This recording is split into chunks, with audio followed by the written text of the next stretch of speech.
Hey, this is Raise Radio, the holistic wisdom podcast for awakening women that weaves food and nutrition, traditional wisdom, spiritual expansion, so that you can feel your best, body, mind, and soul. I'm your host, Raina Lutz. Let's dig in. So today I'm going to talk about something a little bit different. I want to share my experience with a process I like to call clearing the air. It's a process around keeping my plate clean. And that's something that I've really been keen on my whole life.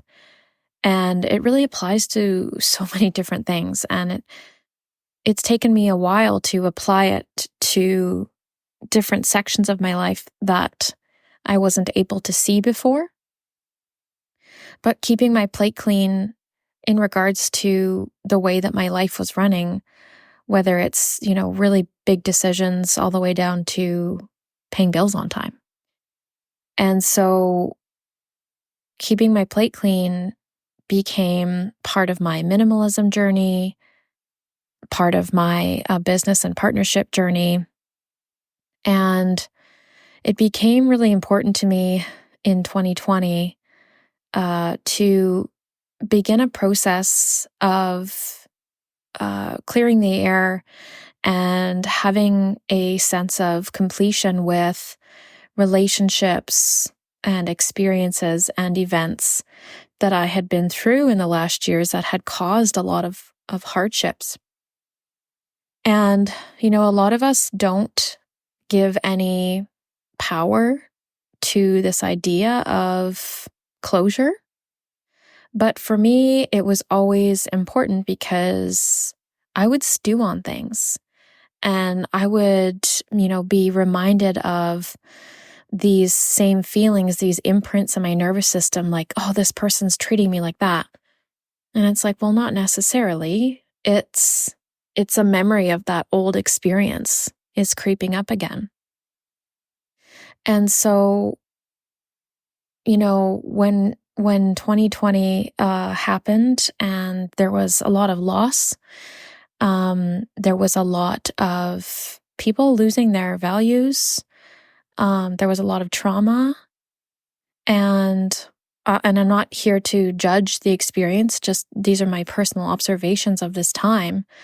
Was that it was and we're still in it, of course, a great awakening.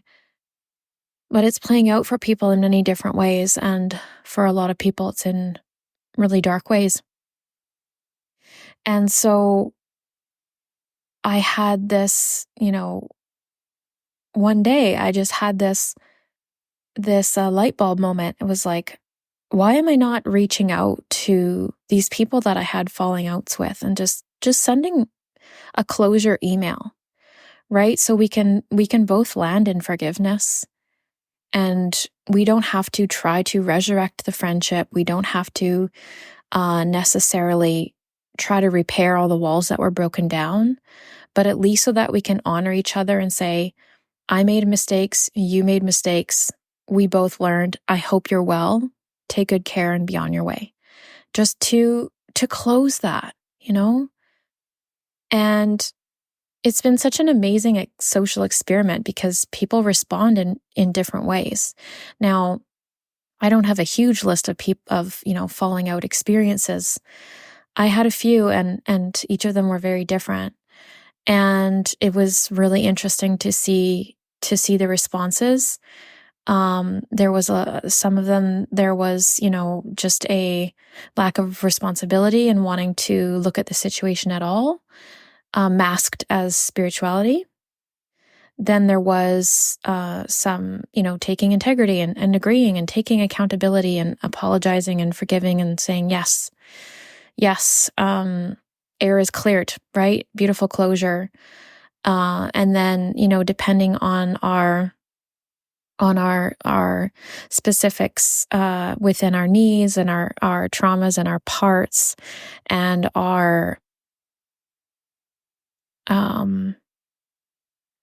seeking and how we view the world and our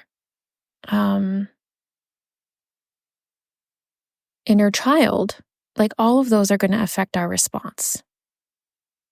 Our attachment styles, that's going to affect our response, right? So even one of the responses was like, yes, and, or no, a couple of them actually were like really gung ho, like, let's do more to try to get back there. And it's like, well, that's not what I'm asking for, right? I'm just asking for clear and closure. So it was a really, really interesting experience. And I highly recommend, having your own practice around keeping your plate clean, because, now at least if I have these old memories that pop up of friends that I lost, or things I regret, or things that were said or things that were not said, for the most part, these fallouts happen due to, I would say 100% of these fallouts happen due to poor communication and lack of proper communication. And so the only way to heal that is with proper communication in closure. So however you need to do that, for me, the distance was an issue, and I knew that some of these folks would not be able to meet me in person, right? Showing up to give someone the opportunity to take responsibility on their part and clear the air is a big deal. And not everyone was willing to step up and do that. So, whatever that looks like for you, maybe it's like me, like sending emails to, and it doesn't have to be a big, huge letter. The big, huge letters that you can write after the experiences are more for us to process, to get it out of our body, and to begin that healing process, realizing that the experiences that transpired were for our soul's journeys and for our own personal learning. And so I want to keep this really, really quick show, but I do want to encourage you to find your version of closure with the things that really hang on in your head, and the things that make you feel, ashamed or not good enough, or, that there's a lack, or, just those experiences that cling on in your head, to have a process where you can energetically and spiritually sever that negative nagging and begin to heal and move forward. And you can do that by yourself, absolutely. But for me personally, I find that asking people to step up into the conversation to fulfill that, closure is really important. And then to also remember that their reaction is none of your business, and it's not necessarily going to go the way that you want, but at least then you can say, I did all I can. I did all I can. And that's just the way that cookie crumbled. So, this is for friends, for ex-partners, even businesses or, restaurants or establishments where you were mistreated. You can get closure on these traumatizing experiences, and that will begin to heal your spirit and your soul. Thank you so much for listening today, and I hope you have just some rest, some relaxation, and some peace today. Thanks for listening. You can find me online at www.rainadonlutz.com.